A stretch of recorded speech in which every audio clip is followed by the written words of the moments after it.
It started as a standard audit, just another box to tick on a long list of internal reviews. No one expected anything unusual. The team that walked into the USAID headquarters in Washington, D.C. that morning were compliance officers, mostly from the Department of Government Ethics. Their job was to review financial records, check employee access logs, and verify infrastructure updates. These kinds of visits were routine, even a little dull. But what they found that day would completely upend that expectation and spark one of the most shocking federal investigations in recent history. The team began by working through the basics: floor plans, maintenance logs, blueprints. But it didn't take long for something to feel off. One of the investigators noticed that an old blueprint showed a space on the sub-basement level that didn't appear on any current map. It was a room tucked away beneath ground level, marked only on outdated schematics, and nowhere in the digital systems used for building oversight. When the team physically checked the area, they found a wall labeled "Utility Do Not Enter." It had been blocked with several old filing cabinets, almost as if someone had gone out of their way to make it look like nothing was behind it. Curious, the investigators moved the obstruction and discovered something unexpected: a false wall panel. Behind it, a narrow staircase led down into complete darkness. There were no markings, no cameras, and no records of the space. As one agent descended with a flashlight, more followed. At this point, the team didn't know if they were uncovering an old maintenance shaft or something far more serious. But when they reached the bottom of the stairs, their boots hit dirt, not concrete. This was no storage room or leftover office space. This was a tunnel, long, reinforced in places with steel and concrete, and clearly man-made. As they moved deeper into the space, things only got stranger. Sealed metal crates lined parts of the corridor. Some were locked with industrial-grade hardware. Others looked as if they had been opened recently. Then they noticed the hum of electronics. Tucked into a reinforced cabinet were still active devices, equipment that didn't belong in a federal building's basement, let alone one operating in secret. Inside one of the locked cabinets, they found folders marked with terms that immediately raised alarms: off-ledger transactions and foreign disbursements unauthorized. These weren't typical audit materials. They were the kinds of documents no one was supposed to find.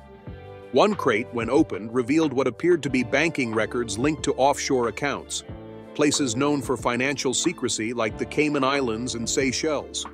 And then there was the cash. Stacked from the floor to the ceiling were bundles of untraceable currency: US dollars, euros, Venezuelan bolivars. None of it documented, none of it marked. No serial logs, no sign of where the money came from or where it was going. It became clear very quickly that this wasn't just forgotten infrastructure from a previous era or a poorly managed storage space. This was something entirely different. It was hidden on purpose. The team escalated the situation immediately. The FBI was called in to take over the investigation. What they found supported the theory that this was not just a secret room. It was a facility designed to be off the grid. A purpose-built space operating outside the reach of internal oversight. Word of the discovery began to circulate in closed circles. While the public remained unaware for the time being, inside Washington, it was causing major concern. Officials at USAID, usually dealing with global development projects and humanitarian outreach, were suddenly facing questions they didn't have answers to. Panic started to spread among senior staff. How long had the tunnel existed? Who knew about it? And perhaps most importantly, who approved it? The deeper the FBI went, the clearer it became that this wasn't a leftover Cold War hideout or some forgotten emergency shelter. Everything about the tunnel felt active, operational. This was a system built with purpose, hidden with care, and protected by silence. Among the materials found in the tunnel were financial records for overseas disbursements. But these weren't part of the regular aid programs publicly disclosed by USAID. Instead, they detailed billions of dollars routed through shell organizations, some of which had links to private military contractors, and others to disputed regions where American aid operations were supposed to have ceased years ago. One internal document described these transactions as priority-level black funding operations. That term alone suggested far more than simple mismanagement. It implied intention, planning, and coordination.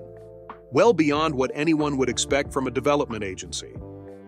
As the investigation continued, links started to emerge connecting these hidden funds to failed aid initiatives flagged in past years. For example, a $500 million healthcare program intended to build clinics across sub-Saharan Africa had been the subject of previous criticism. It failed to deliver any usable infrastructure, and no one was ever held accountable. Now, the same project name had reappeared, this time inside a box located beneath the USAID headquarters, associated with entirely different vendors and shadowy logistics firms. For those who had long suspected that parts of USAID's operations weren't fully transparent, this was confirmation. Not just office gossip or vague concerns, this was proof. And the concern quickly spread beyond USAID. There were growing fears that what the team had uncovered could involve other agencies or private contractors embedded within international aid frameworks. Agents reviewing older internal emails and data trails reported discovering financial software programmed to auto-delete certain transactions after a set period. One former financial analyst described this internally as the invisible aid fund, money that would appear briefly in the system, then vanish without a trace. According to her, this was not a glitch. It was an intentional mechanism, quietly used by those who knew how to navigate the deeper layers of the agency's financial systems. As information began to take shape, investigators realized they were looking at a parallel infrastructure, a system built to move money, resources, and possibly intelligence outside the reach of legal accountability. And if that was true, the implications extended far beyond paperwork or financial audits. The tunnel was more than a hidden hallway beneath a government agency. It was the entry point into a network of concealed activities that, if fully exposed, could reshape public understanding of international aid and the agencies that deliver it. For now, the building had been sealed off. Agents remained on site, devices had been confiscated, hard drives secured. Several former executives had already been placed under house arrest. But even as the investigation intensified, the most important question remained unanswered. What exactly was this tunnel used for? Because if what they'd already uncovered was just the beginning, what lay deeper inside had the potential to expose not just financial corruption, but something much darker. And as some would later say behind closed doors, if a tunnel this elaborate existed without the knowledge of Congress or the American people, what else might be hidden beneath the surface? Federal agents, now working under the direction of the FBI, continued their search beyond the room with the financial records. Their attention turned to the far end of the tunnel, where another section of wall didn't quite match the rest. One agent tapped it, and the hollow echo confirmed what they suspected: another false wall. Behind it was a heavy reinforced door with no keyhole or manual locking system, just a dormant biometric scanner and a sealed access pad. With support from a tech team brought in overnight, they forced the door open. What they found inside wasn't a vault or a data room. It wasn't storage or infrastructure support. It was something that looked more like a small, stripped-down operations center. The air was colder here, metallic. The walls were lined with surveillance equipment: monitors, storage racks, encrypted hard drives, and stacked boxes marked with diplomatic seals from multiple countries, none of which had official partnerships with USAID on record. Some of the sealed crates contained high-end satellite communication devices. Others held burner phones, most in unopened packaging. Some were active, still pinging off towers as if they had been used recently. The room felt less like a forgotten storage unit and more like a live surveillance hub. But not one run by the U.S. military or intelligence community. This was hidden within the basement of an aid agency, a place that should have been focused on food security, education, and infrastructure development, not data collection and covert logistics. Technicians on site began recovering partial files from several wiped hard drives. A few message logs had survived digital scrubbing. They weren't extensive, but the fragments that remained were unsettling. One read, "Phase 3 begins Q2." Another said, "Ghost Fund moved." And one line stood out above the rest, "Diversion achieved. Collapse imminent." If that sounded vague, the evidence on the walls wasn't. Pinned across one section of the room were detailed blueprints, not of U.S. government buildings, but of foreign ministries. Offices of health, agriculture, and education in countries that had previously raised concerns about USAID's presence. Some had expelled the agency outright, citing unexplained interference in domestic programs. Agents now faced the possibility that this room was more than a staging ground. It might have been part of a larger network of intelligence operations hiding behind the banner of international development. And then they found the drawer, neatly locked and secured behind another layer of false casing. Inside were documents listing operational roles and assignments. Most names were redacted, but several job descriptions used terms like non-attributable operative and field specialist, deniable. These aren't standard roles in development agencies. These were intelligence terms, repurposed and repackaged for bureaucratic use. The FBI decided to seal the building completely. Access was cut. All communications were blocked. Multiple former USAID executives were placed under house arrest, and a temporary leadership review board was created to handle internal questioning. No public statements were made, but word leaked quickly. And when the first report hit international media, the global reaction was immediate.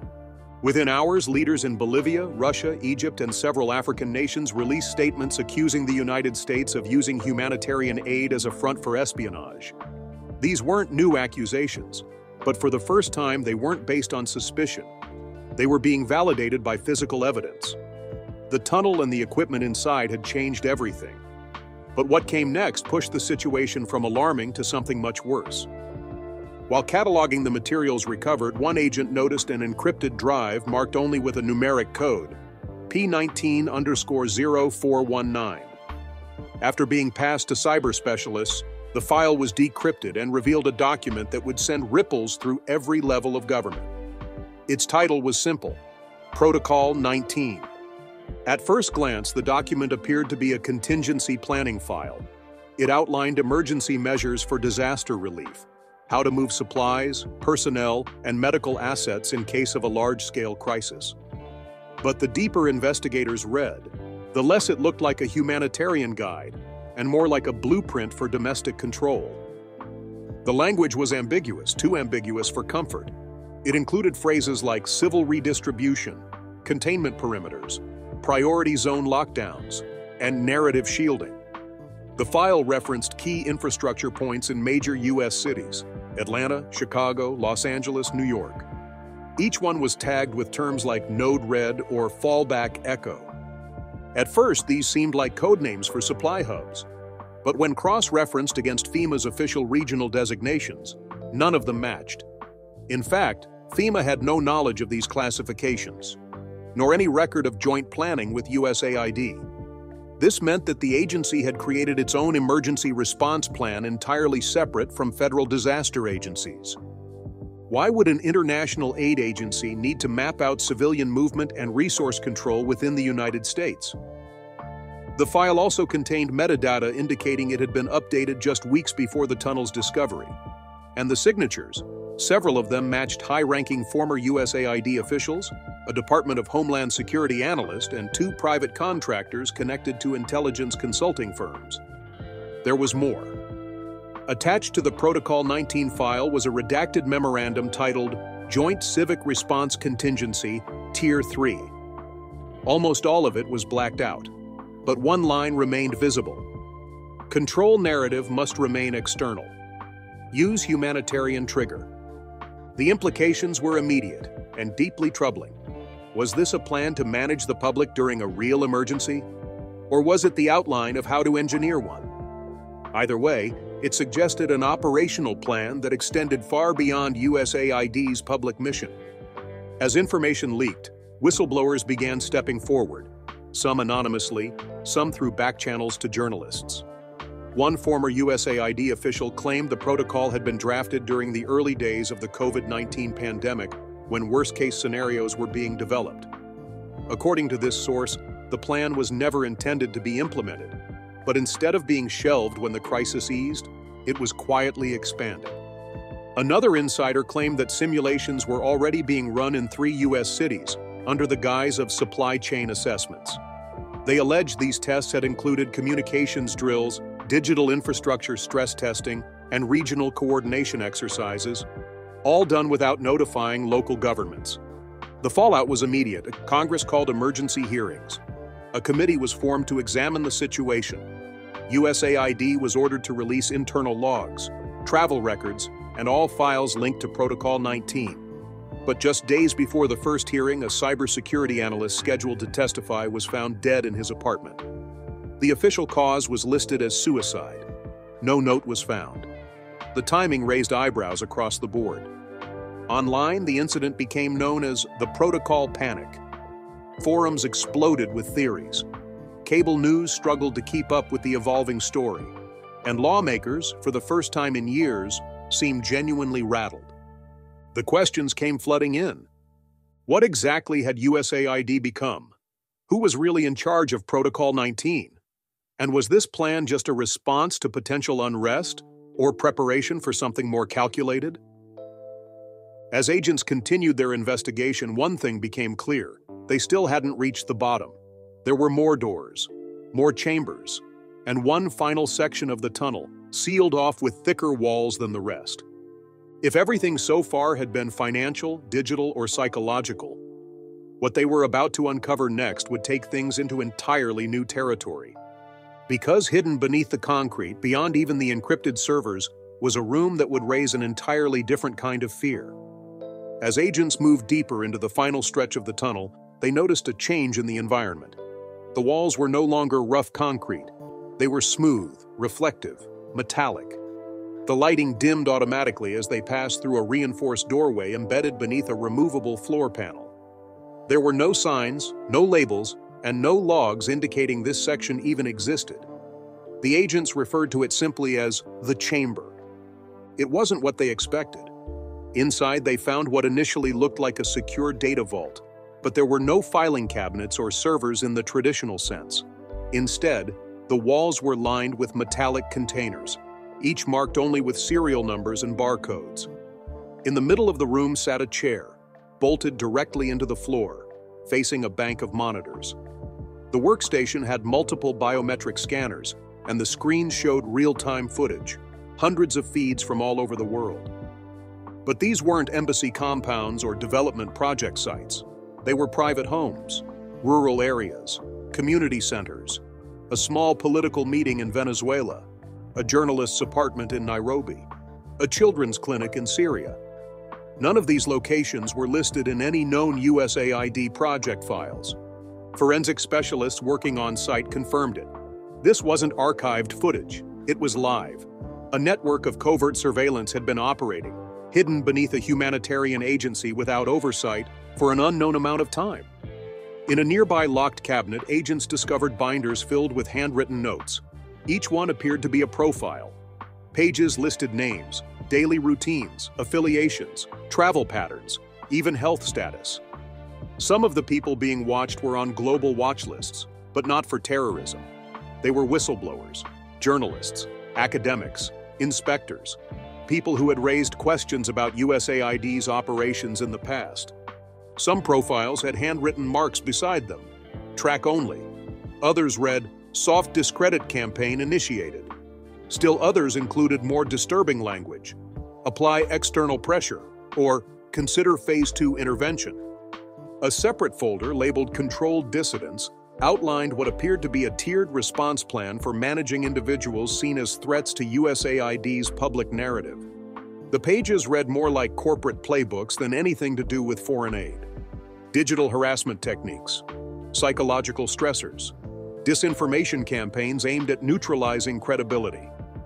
One document included drafted emails designed to look like leaked internal messages, meant to discredit a health official in Uganda who had reportedly questioned vaccine funding sources. Investigators were stunned. It was clear that parts of USAID were functioning well outside of their mandate, not just conducting surveillance, but shaping public perception, targeting critics, and managing influence globally. But the investigation wasn't over, because buried even deeper in the digital systems of this chamber, behind layers of military-grade encryption, was a set of server logs. The data showed login histories, access timestamps, and user accounts. Most of the credentials belonged to internal staff or private contractors. But then something unusual came up. An IP address tied to a known SpaceX node had appeared multiple times. It linked to a project folder titled xreach_A3. At first, it seemed like a mistake. Why would a SpaceX system be pinging a USAID server in a hidden tunnel? But metadata confirmed the activity. The logs showed several instances of data transfer between the hidden server and an external address registered to SpaceX. Further analysis revealed that these exchanges took place during specific timeframes, each one lining up with Starlink satellite deployments in remote regions. At first glance, this could have been explained as coordination between tech providers and development organizations, but the documents said otherwise.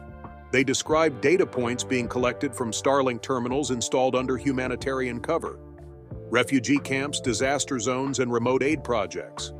These terminals, supposedly intended to provide internet access, were also harvesting vast amounts of metadata: usage patterns, communications, uploaded photos. Some of the logs even showed decrypted messaging apps scraped and copied for analysis. A few files contained early drafts of behavioral modeling algorithms trained on population-level internet habits. The name attached to some of these files was unmistakable: Elon Musk. His name wasn't mentioned as a subject or a target.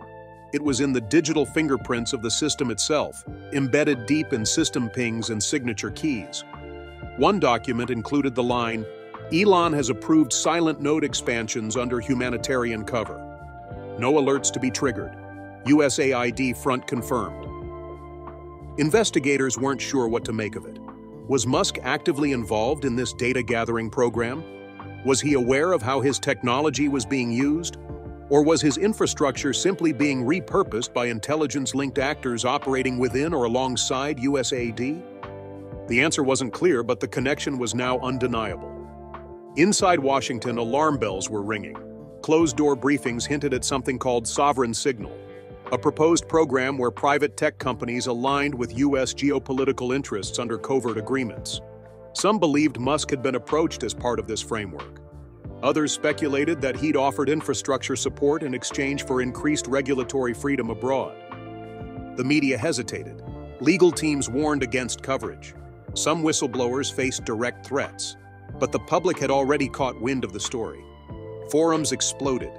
Analysts speculated about a new kind of influence operation, one that didn't rely on spies or drones but on satellite nodes, data ports, and humanitarian grants.